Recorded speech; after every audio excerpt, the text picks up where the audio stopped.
ভাৰত চৰকাৰ আৰু অসম চৰকাৰ লগতে 2020 বড়ো শান্তি চুক্তিৰ যি স্বাক্ষৰকাৰী দল সংগঠন এপছু NDP আৰু লগতে UBPO আমি একেলগে আজি প্ৰায় 11টা বজাৰ পৰা 12:30লৈকে 1.5 ঘণ্টা জোৰা ৰিভিউ মিটিং যে ট্ৰাইপাৰ্টাইট এটা ৰিভিউ মিটিং প্ৰতি ছমাহত আলোচনা হয় যে একৰ্ডৰ কিমান সংখ্যক ৰূপায়ণ হৈ গ'ল আৰু কিমান ৰূপায়ণ হ'বলৈ বাকী আছে সেই গোটেই বিষয়টো লৈ পেলাই আজি আলোচনা আমি কৰোঁ আৰু আলোচনাত কালত যথেষ্ট গুৰুত্বপূৰ্ণ কথাখিনি আমি উত্থাপন কৰোঁ নিখিল বড়ো ছাত্ৰ সন্থা UBPO আৰু XNDP তৰফৰ পৰা আৰু ভাৰত চৰকাৰ আৰু অসম চৰকাৰে বৰ্তমানলৈকে যিখিনি ৰূপায়ণ সেই ৰূপায়ণ বিষয়বস্তুখিনি তেওঁলোকে দাঙি ধৰিছে তো আমাৰ স্পষ্ট কথা হ'ল যে 5টা বছৰ শান্তি চুক্তিৰ সময় অতিক্ৰম কৰিলে আৰু আমি দাবী জনাইছোঁ যে অহা 2026ৰ আগে আগন্তুক 6 মাহত চুক্তিৰ প্ৰতিটো দফা ক্ষিপ্ৰতাৰে 100% মানে ৰূপায়ণ হ'ব লাগে কাৰ্যক্ৰম হ'ব লাগে আৰু এই ক্ষেত্ৰত শোণিতপুৰ বিশ্বনাথত 60খন গাঁও অন্তৰ্ভুক্ত হ'ল আৰু অধিক গাঁও অন্তৰ্ভুক্ত কৰাৰ কথা আমি দাবী জনাইছোঁ বিটিআৰৰ দক্ষিণ প্ৰান্তত গাঁও অন্তৰ্ভুক্ত কৰিব লাগে আমি দাবী জনাইছোঁ আৰু আৰ্টিকল 125 মানে 280 125 সংবিধান সংশোধনী যি বিধেয়ক যাৰ দ্বাৰা বিটিআৰক অধিক ক্ষমতা বা সেল্ফ অটনমি শক্তিশালী কৰিব ইয়াৰ কাৰণে আমি এই আগন্তুক যি সামাৰ ভেকেশ্যন যি পাৰ্লিমেণ্ট হ'বলৈ গৈ আছে সেই সামাৰ ভেকেশ্যনত টেবুল কৰি পেলাই যদি আন ৰাজ্যত সমস্যা আছে অসমৰ ক্ষেত্ৰত বিটিআৰ কাৰ্বি আংলং আৰু ডিমা হাছাও তাত পাছ কৰিবলৈ আমি ৰাজ্যসভা লোকসভাত আমি দাবী উত্থাপন কৰিছোঁ ইয়াৰ লগে লগে কাৰ্বি আংলঙৰ ST হিলৰ যি পাৰ্বত্য জনজাতিৰ যি মৰ্যাদা কাৰ্বি একৰ্ডত আছে প্লেনত ট্ৰাইবেল হ'ব কাৰ্বিসকল বড়ো একৰ্ডত আছে হিলত বড়োসকল হিল ট্ৰাইবেল হ'ব সেই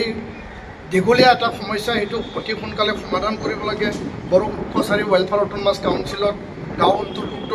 958 গাঁও এতিয়া নটিফিকেশ্যন হৈছে আৰু ৰাভা হাছং আৰু তিৱা কাউন্সিলৰ গাঁও অন্তৰ্ভুক্ত কৰিবলৈ এতিয়াও বাকী আছে ইয়াৰ লগে লগে ফৰেষ্ট ৰাইট এক্ট অধীনত যি মাটি ভূমি পট্টা বন স্বত্ব যি দিব লাগে তাত শোণিতপুৰ বিশ্বনাথ আৰু অসমৰ বিভিন্ন প্ৰান্তত যিখিনি আধৰুৱা হৈ আছে ক্ষিপ্ৰতাৰে সম্পন্ন কৰিব লাগে বিদ্যালয় প্ৰাদেশিকৰণ অতি শীঘ্ৰে কৰিব লাগে যাৰ দ্বাৰা আমাৰ শিক্ষা ব্যৱস্থা এতিয়া মানে বহুত জৰাজীৰ্ণ অৱস্থাত আছে ভেঞ্চাৰ স্কুলসমূহ অতি সোনকালে মানে প্ৰভিন্সিয়েলাইজ কৰিব লাগে স্পেচিয়েল ডেভেলপমেণ্ট পেকেজৰ ক্ষেত্ৰত ভাৰত চৰকাৰ অসম চৰকাৰৰ যি 700 1500 কোটি টকা যি পেকেজ আছিল ইয়াৰে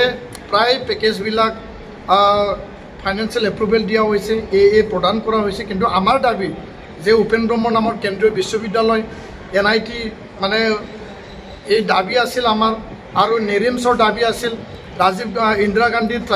নেশ্যনেল ট্ৰাইবেল ইউনিভাৰ্চিটি আছিল সেই 4টা মেইন যি কম্পনেণ্ট আছে central university tribal university NIT আৰু নেৰিমছ এইটো অতি সোনকালে কেন্দ্ৰীয় চৰকাৰে এইটো মানে স্থাপন কৰিব লাগে আৰু যিকোনো বিনিময়ত এই 4টা অনুষ্ঠান আমাক লাগিবলৈ আজি আমি দাবী জনাইছোঁ ইয়াৰ লগে লগে যি NDBৰ লগত জড়িত যিখিনি কেছ আছে সেই কেছখিনি উইথড্ৰ বৰ্তমান চলি আছে NIA কোৰ্টত যিখিনি 60গৰাকী ব্যক্তি আছিল 9টা কেছৰ এগেইনষ্টত তেওঁলোকক অসম চৰকাৰ ভাৰত চৰকাৰে তেওঁলোকক ডিষ্ট্ৰিক্ট জেললৈ লৈ গ'ল আমি অসম চৰকাৰ ভাৰত চৰকাৰক ধন্যবাদ জনাম যে NIA কেছটো তেওঁলোকে স্পেচিয়েল এটা পদক্ষেপ লৈছে কিন্তু বৰ্তমানো বিভিন্ন জিলাত অৰুণাচল নাগালেণ্ডত যিবিলাক কেছ আছে চামন আজিলৈকে আহে আৰু এই চামন অহাৰ কাৰণে বহুতে মেণ্টেল সাইকোলজিকেল বহুত ষ্ট্ৰেছ আৰু প্ৰেছাৰত থাকিব লগা হয় অতি সোনকালে কেছ উইথড্ৰল কৰিব লাগে হাইনিয়াছ নান হাইনিয়াছ আৰু আমি দাবী জনাইছোঁ যে এইটো অফিচিয়েল লেভেল মিটিং আছে আৰু গৃহ মন্ত্ৰালয়ৰ পৰা নীৰজ কুমাৰ ডাঙৰীয়া জইণ্ট ছেক্ৰেটাৰী নৰ্থ ইষ্ট তেওঁ উপস্থিত আছিল আৰু ডেপুটি ছেক্ৰেটাৰী উপস্থিত আছিল আৰু অসম চৰকাৰৰ হৈ গৃহ বিভাগৰ আৰু ADGP ডাঙৰীয়া উপস্থিত আছিল BTR প্ৰিন্সিপাল ছেক্ৰেটাৰী ডাঙৰীয়া উপস্থিত আছিল আৰু আজি আলোচনা খুব পূৰ্ণাংগ গতিৰে